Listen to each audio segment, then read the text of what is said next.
So this is the iPhone 12 Pro Max. This phone in this Pacific blue color, man, it's been an incredible device. And honestly, even now in 2025, it's still an amazing iPhone for most daily casual tasks. It feels just as premium today as it did back in 2020, which is pretty wild to think about. And this is the brand new iPhone 17 Pro. The question I've been asking myself, and probably the reason you're here, is after 5 years, is this the upgrade we've actually been waiting for? In this video, we're gonna break that down side by side. This is for anyone still holding on to a 12 Pro or a 12 Pro Max, and you're wondering if now is the time to make that big jump. We're gonna cover everything you should actually care about. The new design, the display, the huge performance gap, and of course the cameras. We'll also talk about some of the downsides and things you need to consider. And by the end, I'll tell you which one I'd pick. So yeah, let's get into it. So before it, let's just quickly remember what made the 12 Pro Max so special back in 2020. It brought back that iconic flat-edged design in stainless steel, which just felt so premium. It was also the phone that really brought 5G and MagSafe into the mainstream for Apple. Under the hood, it had the A14 Bionic, the industry's first 5nm chip, which was ridiculously fast, and paired with a solid 6GB of RAM. That combination is a huge reason why this phone still feels so capable today. The camera system was also a massive step up. It had a larger main sensor with a new kind of stabilization, making it a beast in low light. And it was the first phone that could shoot in 4K Dolby Vision HDR. Basically, this phone set the template for the Pro iPhones we've seen for years. It was so good and so complete that for a lot of people, the next few iPhones just didn't feel like a necessary upgrade. And that's exactly why this 5-year jump to the iPhone 17 Pro feels like such a big deal. Okay, let's put them side by side. The iPhone 12 Pro Max, with its 228-gram stainless steel body, feels dense, solid, almost like a piece of jewelry. Some people love this heft, but others, myself included sometimes, found these sharp perpendicular edges could be a literal pain to hold for long periods. The iPhone 17 Pro, on the other hand, represents a complete rethink in Apple's design philosophy. It's a unibody aluminum design, and while the Pro Max model is actually a touch heavier at 233 grams, the entire chassis has been re-engineered for a new purpose: thermal management.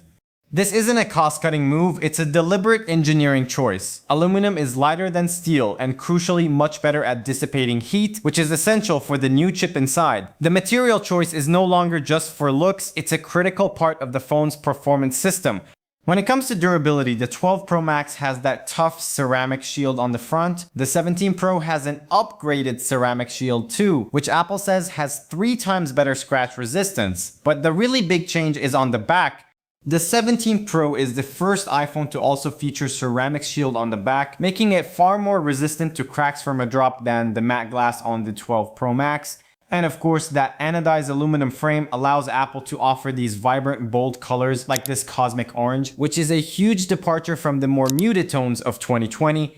And finally, up front, the most obvious change, we've gone from the wide notch on the 12 Pro Max, which houses the TrueDepth camera system for Face ID, to the much more refined and genuinely useful Dynamic Island on the 17 Pro, which fluidly displays live activities, alerts, and notifications. Now, this next point for many people will be the single biggest upgrade you feel the second you pick up the new phone. The iPhone 12 Pro Max has a fantastic 6.7-inch OLED screen. It's sharp, it's colorful, but it's locked at a 60Hz refresh rate. And this iPhone 17 Pro on my hand now is at 6.3-inch, but if you want large display, then there is the iPhone 17 Pro Max, which has a slightly larger 6.9-inch display, but the transformative technology here is ProMotion, which allows for adaptive refresh rates all the way up to 120 Hz. What does that mean? It means every scroll through your social feed, every swipe between home screens, every animation is just buttery smooth. It makes the entire device feel more responsive and fluid. I'm not exaggerating when I say that. Once you get used to a 120 Hz display, going back to 60 Hz feels noticeably choppy and jarring. It's one of those upgrades you simply can't unsee, and it's probably the #1 feature that dates the 12 Pro Max today. But it's not just about smoothness, it's about raw brightness. The 12 Pro Max has a very respectable typical max brightness of 800 nits, peaking at 1200 for HDR content. The iPhone 17 Pro, it has a typical max of 1000 nits, but its peak outdoor brightness is a staggering 3000 nits. The real-world impact of this is enormous. Using your phone in direct, bright sunlight is no longer a struggle of squinting and trying to find shade. The screen is perfectly, effortlessly legible. It also has a new anti-reflective coating to cut down on glare, which is another huge quality of life improvement. Now, the performance. The A14 Bionic chip in the 12 Pro Max, paired with its 6GB of RAM, is still no slouch. Let's be clear about that. For daily tasks, email, browsing, social media, it's still blazing fast. It can even handle most heavy gaming quite well. However, 5 years on, running the latest iOS 26, some users are starting to report the first signs of aging. We're seeing reports of occasional UI stutters, keyboard lag, and slower app launches, especially as the original battery degrades. The A19 Pro and the iPhone 17 Pro is a different beast entirely. It's built on a more advanced 3nm process and it's paired with 12GB of RAM, literally double that of the 12 Pro Max. Now, it's not just about being faster in benchmarks, which it is by a country mile. It's about an entirely new thermal architecture. For the first time ever in an iPhone, Apple has added a vapor chamber cooling system. So what's a vapor chamber and why should you care? In simple terms, it's a super efficient heat pipe that uses a small amount of liquid that vaporizes, moves heat away from the chip to a cooler area, condenses back into a liquid, and repeats the cycle. The A14 Bionic is powerful, but under a heavy sustained load, like exporting a long 4K video or a 30-minute gaming session, it gets hot and has to slow itself down to prevent damage. That's called thermal throttling. The A19 Pro, with its advanced chip and dedicated vapor chamber, can run at its peak speed for much longer without, that uncomfortably high heat. This is the difference between being a world-class sprinter and a world-class marathon runner. For pro users, for gamers, for anyone who pushes their phone to the limit, this is an absolute game changer. Okay, the cameras. This is where things get really exciting because the leap here is truly generational. It's not just about better lenses, it's a holistic system where the A19 Pro chip, its new image signal processor, the powerful neural engine, the massive new sensors, and the software are all working in perfect concert. Let's start with the main camera. The 12 Pro Max has a great 12 megapixel main camera with a larger for its time sensor that's still fantastic in low light. The iPhone 17 Pro features a 48 megapixel Fusion main camera. It's not just about having more megapixels, the sensor itself is vastly larger and it uses pixel binning, combining 4 pixels into one large one to create incredibly detailed 24 megapixel photos by default with fantastic dynamic range, while still giving you the option to shoot in full 48 megapixel ProRAW. Now for the zoom, and this is maybe the biggest hardware difference, the 12 Pro Max has a 12 megapixel telephoto lens that gets you a 2.5x optical zoom. The 17 Pro uses a new, more complex tetraprism lens design for its 48 megapixel telephoto camera. This gives you a native 4x optical zoom, but here's the magic. It also uses the high resolution center of that massive sensor to deliver a computationally enhanced optical quality 8x zoom. This isn't just lossy digital zoom, it's using a larger sensor to intelligently crop in, preserving a ton of detail. The total digital zoom also goes all the way up to 40 bex compared to just 12 bex on the 12 Pro Max. The creative versatility this unlocks is just in a different league. The story is similar for the ultra-wide. The 12 Pro Max has a very capable 12 megapixel ultra-wide. The 17 Pro moves to a 48 megapixel Fusion ultra-wide that captures vastly more detail, has autofocus for macro photography, and performs significantly better in low light. And we can't forget the front camera. The 12 megapixel selfie camera on the 12 Pro Max is fine, it gets the job done. But the 17 Pro introduces a brand new 18 megapixel center stage front camera. It has a unique square sensor, which means you can take a landscape group selfie without even turning the phone. It uses AI to automatically pan and zoom to keep everyone perfectly in the frame, just like on an iPad. This is a huge practical upgrade for everything from FaceTime calls to group selfies. Finally, video. The 12 Pro Max was a video king with its 4K Dolby Vision capabilities. The 17 Pro takes that foundation and adds pro-level features that were once the exclusive domain of cinema cameras.